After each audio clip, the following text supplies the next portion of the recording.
Como hemos visto, en eso de los trastornos mentales, las enfermedades mentales, la locura o como lo queramos llamar, hay muchas maneras de entenderlo y por lo tanto muchas maneras de acercarse a ellos.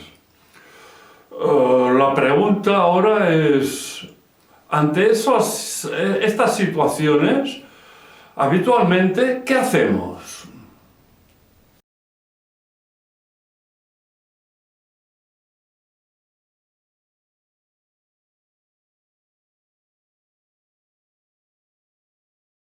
Bueno, la retiramos de circulación. O sea, podemos ponerle el eufemismo que queramos, pero lo que realmente hacemos es que la retiramos de circulación. Hombre, yo creo que las cosas en este sentido han cambiado bastante. Y para mí hay un momento clave, que es 1985, la Ley General de Sanidad. A partir de ahí, las cosas... Lo curioso es que se intentaron poner las leyes y las formas para que las cosas cambiasen, y yo creo que sobre todo a partir de los 60 y los 70, todo un movimiento, y tenemos que agradecérselo a la antipsiquiatría. Yo creo que San Thomas Sachs deberíamos de venerarlo, hacerlo patrón de algo de esto, porque creo que fue clave. Sí, con sus publicaciones, todavía no están superadas. Todo lo que le habló del famoso libro, El mito de la enfermedad mental, y todas sus publicaciones del 60, el 61 y el 70, sí. Todo eso trajo todo el movimiento en distintos lugares de la antipsiquiatría, ¿no? Y la necesidad de un abordaje más comunitario, tratar a la gente en su medio, si necesitaba ser tratada en su medio, aparte de todo lo que cuestionó de si existe o no existe la enfermedad mental, que eso todavía se está discutiendo y no se ha superado. En cualquier caso, se intentó sacar a la gente de los famosos manicomios. Si alguien necesitaba atención de este tipo, que fuese atendida en los mismos lugares donde eran atendido a alguien que se le rompía una pierna o que estaba enfermo del pulmón, es decir, los hospitales generales, se crearon las famosas unidades de hospitalización breve. Bien, esto se hizo, se puso la ley, todo esto se consiguió con la ley del 85. A partir de ahí, yo creo que eso fue un inicio de una pequeña revolución, se empezó tal, pero ¿qué ocurre? Se hacía lo mismo en las unidades de hospitalización que se hacía en los manicomios. Entonces se convirtieron en pequeños manicomios, ¿no? Pequeños manicomios, eso sí, es curioso, pero no sé, nos tenemos que preguntar cuántas unidades de hospitalización dentro de hospitales generales son abiertas. Es una pequeña pelea que tengo, porque la mayor parte son cerradas. Fíjate, estamos hablando del 85, estamos en el 2014, cerca ya del 2015, y seguimos, y con guardias de seguridad, y con cerradas a cal y canto, y todo eso es por la seguridad.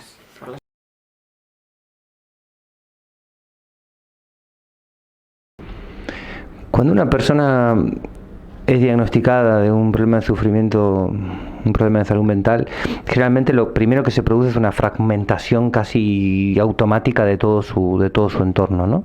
Y una fragmentación, digo, porque el entorno no sabe bien qué hacer con eso, tampoco entiende, ¿no?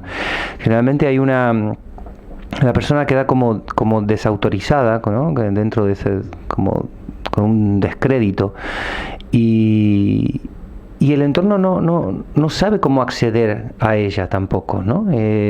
Lo que producimos generalmente es ese es un cierto apartamiento, y yo siempre me quedo con una frase que dijo el Carlas, que era un compañero nicosiano, que él decía que a partir del momento del diagnóstico se creó un muro de metacrilato entre yo y el mundo. A partir del diagnóstico pasé a ser leído siempre en términos de síntoma, nunca fui escuchado como en mi narrativa, en lo que yo contaba. Él no hablaba de narrativa, pero él dice, yo dejé de ser escuchado en lo que yo cuento, en mi relato, ¿no? Se crea ese muro. Lo podemos tratar, lo podemos cuidar, pero siempre, y ahí es donde entra el estigma no es algo, salvo pocas ocasiones, no es un rechazo así automático y súper evidente, sino el estigma es algo muy sutil, que tiene que ver con esa ausencia de escucha real. La escucha del otro es la escucha del otro en tanto enfermo, ¿no? El sujeto, hablamos de la persona, el sujeto de la locura o la persona con sufrimiento mental, tiene el inconveniente de que a partir del momento del diagnóstico es siempre hablado por los otros. Uno nunca tiene acceso a recuperar la posibilidad de hablar, del decir propio. Siempre es hablado por los otros. Tu diagnóstico, tu itinerario, lo que tienes que hacer, hacia dónde vas. Todo es relatado por tu entorno. Entonces, a veces decimos, necesitaríamos generar espacio en donde uno recupere esa capacidad y esa posibilidad de relato. Y eso significa que los otros dejen de hablar por él, ¿no? Pero como siempre estamos desconfiando del otro porque está enfermo, porque tiene tal problema, porque tiene ese problema de salud mental que significa socialmente una desautorización,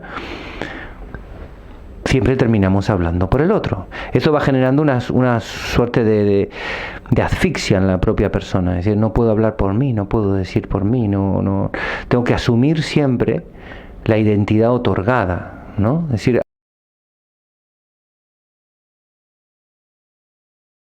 que hay personas que tienen una titulación en donde ellos consideran que esta persona tiene una problemática, entonces, como dijéramos, lo que hacen es apartarla, ¿no? Es apartarla porque ya le están dando, como dijéramos, una categoría que es la de loco, ¿no? Entonces lo que hacen es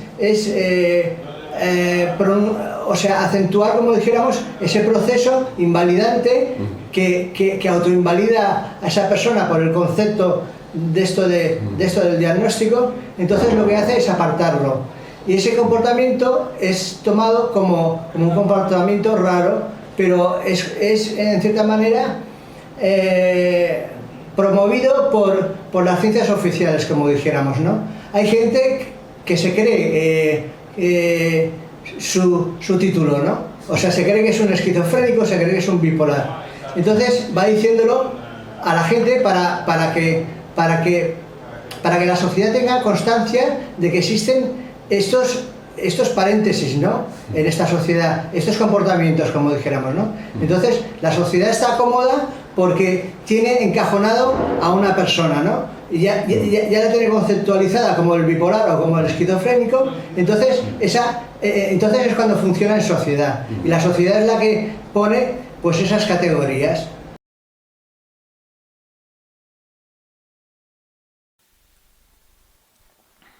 A Leopoldo María Panero.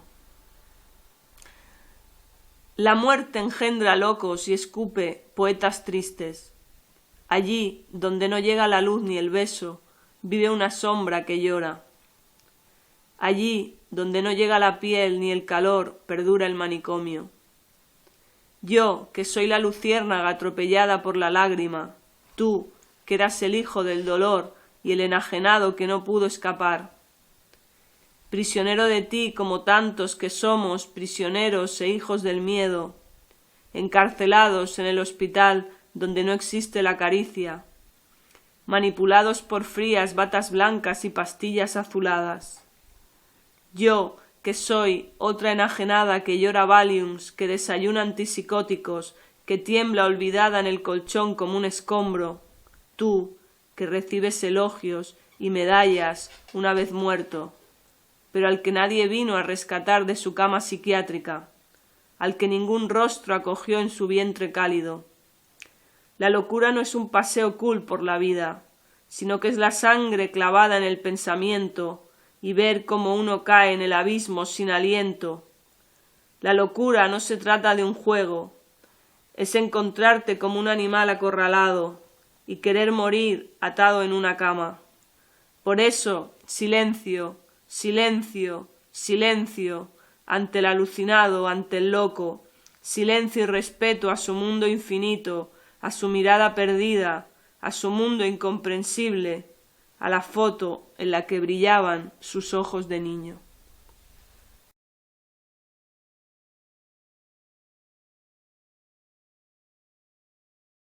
A ver, para mí, una persona, cuando yo puedo tener delante a alguien que me han dicho que tiene una enfermedad mental, pero para mí esa persona solo es alguien que de repente veo que tiene una percepción de la realidad muy diferente de la mía, que igual está viviendo, sintiendo cosas que yo no puedo ni ver ni sentir, ni puedo entender cómo las vive o cómo las siente.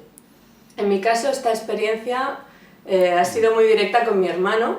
Tengo un hermano diagnosticado de esquizofrenia paranoide.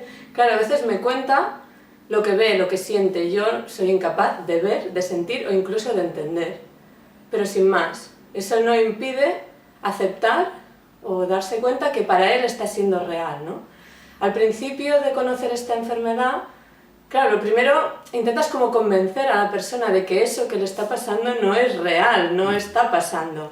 Pero con el tiempo, con la experiencia, te das cuenta de que es real, para la persona es real, está pasando.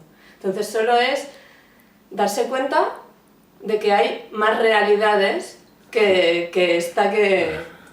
tocamos, que vemos, que olemos, ¿no? Que hay más realidades más allá de eso y que todo, no sé, todo tiene cabida.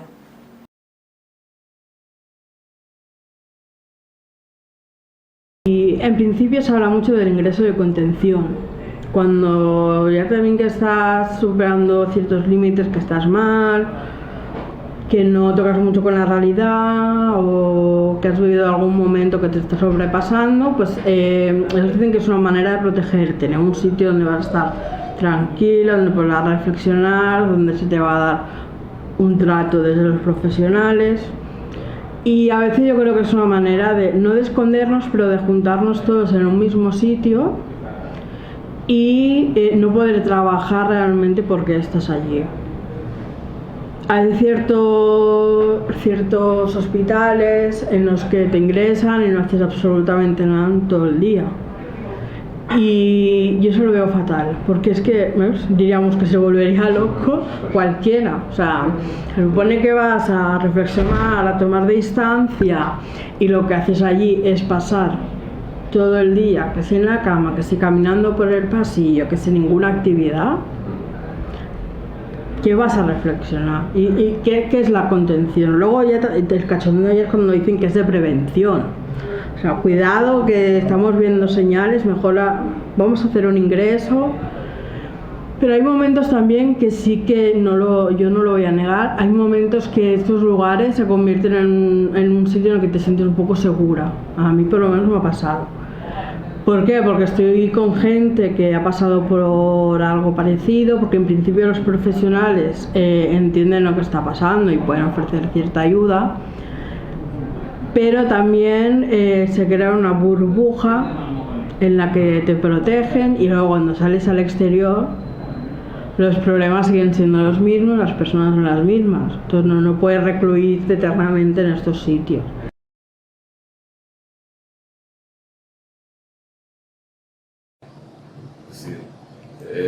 A veces se nos acusa de determinados sectores de antipsiquiatría, pero no se trata de ser antipsiquiátricos. Yo no soy anti nada, pero lo que hay que tener en cuenta es que existe un sufrimiento, pero a la vez, precisamente, cómo se puede ayudar a esas personas que sufren. Y eso no supone solo el uso de medicamentos, sino diferentes tipos de recursos sociales, psicosociales, etc.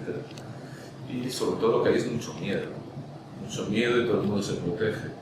El profesional se protege del supuesto loco, porque si se le suicida resulta que se puede caer el pelo, el afectado acaba explicando a su psiquiatra lo que él piensa que quiere escuchar al psiquiatra, porque si no le va a aumentar la medicación, y al final es todo un juego de mentiras, dobles mentiras, falsas verdades, medias verdades, que se va generando en la comunicación clínica y en esta historia. Hay un problema, yo creo que ha sido de humildad y de dejar de lado tantos miedos para tener o buscar una relación de confianza, ¿no? Es decir, pensemos que en la mayoría de los casos, no me extraña, el paciente no confía en el profesional. Y digo que no me extraña porque el profesional no confía en el paciente. Entonces es un lazo de desconfianza mutua.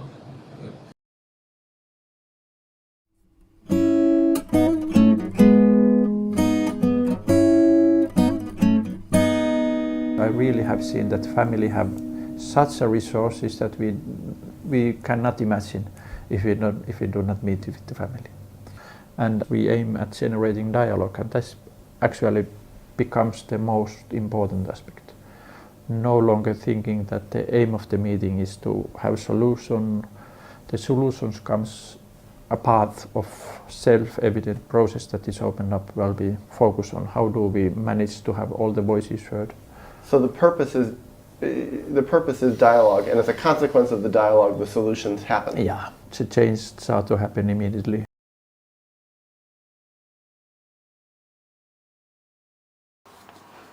El diálogo abierto, ¿qué no es primero el diálogo abierto? El diálogo abierto no es una moda pasajera de ideas entusiastas, tampoco es antipsiquiatría, porque es una manera de organizar la atención a la salud mental que está dentro de la psiquiatría, aunque no pertenece a la corriente dominante o la corriente principal. No es un método de tratamiento, no son tampoco unas reglas a seguir para una buena práctica, sino que surgió, sí, de ese repensar la práctica y de escuchar y observar a las personas que sufrían una crisis, y bueno, de esa reflexión que surgiera la duda, que siempre es el motor de todas las cosas, ¿no? Así pues, el diálogo abierto sí que es una manera de organizar la atención en salud mental. Esta manera de organizar la atención en la salud mental tiene muchos años, porque se inició a principios de los 80 en la Laponia occidental finlandesa. Surgió de estas dudas en un equipo de personas que atendían sobre todo personas en crisis. Es un sistema que ha sido sistemáticamente investigado y evaluado durante 30 años, un sistema completo, no es que se hayan hecho pequeños estudios, sino que durante 30 años se ha seguido de qué manera se implementaba y qué resultados tenía. Y sobre todo, lo que encuentro más interesante, porque es lo que es más aplicable a otros contextos, es que es un modo humano, humanístico, de atender personas que están en crisis o que tienen problemas, o que confiando en sus recursos y aceptando incondicionalmente a la persona que tienes enfrente, ¿no? Comentando ahora la parte, digamos, más académica del diálogo abierto, son los 7 principios o las 7 ideas que se siguen a la hora de organizar esta manera de atender a la salud mental o en concreto las crisis o las urgencias. Algunos ya los he comentado. Lo primero que se hace es una atención inmediata. Surge una crisis, a esa persona se la atiende en 24 horas como máximo, se reúne con el equipo, se reúne con la persona. Hablamos de equipo porque la persona la atiende un equipo y es siempre el mismo equipo de profesionales. Eso da este sentido común. Tú tienes un problema o necesitas ayuda y un día te atiende una persona, al día siguiente te atiende otra. No hay manera de establecer ningún vínculo ni crear nada común, porque es como empezar de nuevo siempre. También se tiene en cuenta la red de la persona, de manera que en las reuniones no solamente está siempre presente la persona que está en crisis, siempre. No hay ninguna reunión de profesionales en que se hable de esa persona y esa persona no esté presente. Esto puede parecer una tontería, pero la diferencia es abismal. La diferencia en cómo los profesionales hablan de las personas. Solamente eso ya crea un clic que lo cambia todo. y que siempre se tiene en cuenta esa persona a la hora de tomar decisiones, ¿no? Las decisiones son siempre conjuntas. Nunca o casi nunca se utiliza la medicación como primera opción ante una crisis. Eso tampoco quiere decir que no se utiliza muy poco y se utiliza temporalmente, porque la idea es que la medicación sea un recurso más al que se puede acudir si es necesario, pero que no tiene que ser